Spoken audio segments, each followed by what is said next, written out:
अब मैं आपको कुछ ऐसे उपाय बता रहा हूँ जिन्हें आप अपना कोई भी नया व्यवसाय आरंभ करने से पहले इन उपायों का प्रयोग अवश्य करें। मेरा विश्वास है कि आपका व्यवसाय तीव्र गति से चलेगा। यदि आपके किसी मित्र का अथवा किसी संबंधी का कोई भी व्यवसाय अच्छा चल रहा है तो शुक्ल पक्ष के किसी भी गुरुवार को उसके पास जाएं और उस व्यवसाय स्थल से थोड़ी सी मिट्टी लाकर अपने व्यवसाय की जो भूमि है उस पर डाल दें। अब आप आने वाले सोमवार को निकट के किसी मंदिर से पूजन में अर्पित अगरबत्ती की थोड़ी सी भभूत लाकर अपने व्यवसाय स्थल में आएं और एक नए रजिस्टर में उस भभूत से स्वस्तिक का चिन्ह बनाएं। आपको उपाय अवश्य कुछ अलग लग रहा होगा, परंतु जब आप इस उपाय को करेंगे तो स्वयं ही समझ जाएंगे कि अनुभूत उपाय क्या होते हैं और उनकी क्या शक्ति होती है।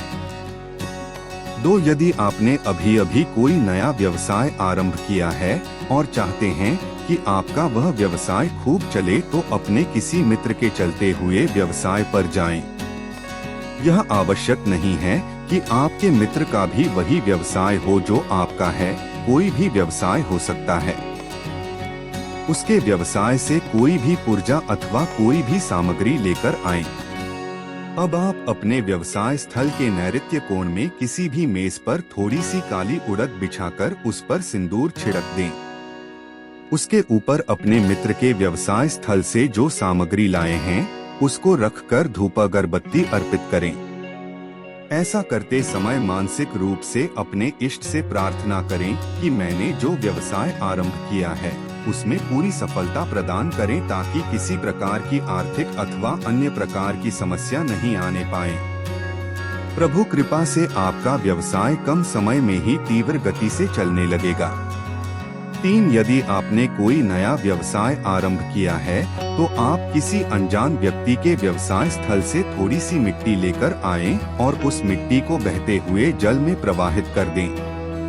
प्रवाहित करते समय प्रभु से यही निवेदन करें कि जिस प्रकार इस व्यवसाय स्थल की मिट्टी तीव्र गति से जल में प्रवाहित हो रही है तो हे प्रभु इतनी ही गति से मेरा व्यवसाय भी चले।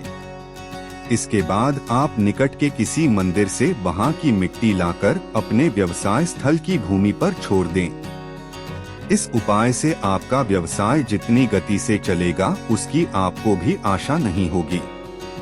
आपके व्यवसाय के साथ ही यदि किसी अन्य व्यक्ति ने भी व्यवसाय आरंभ किया है तो आप उसके व्यवसाय के शुभारंभ पर अवश्य जाएं। संभव हो तो उसकी पूजा में भी बैठें और हवन हो रहा हो तो आहुति भी दें। अब आप चलते समय अपनी ओर से उस मित्र को कुछ उपहार दें तथा जिस स्थान पर उसने पूजा करवाई है उस स्थान की थोड़ी सी मिट्टी लाकर अपने व्यवसाय स्थल के मुख्य द्वार पर छोड़ दें। ईश्वर की कृपा से आपका व्यवसाय शीघ्र ही अच्छी गति से चलने लगेगा।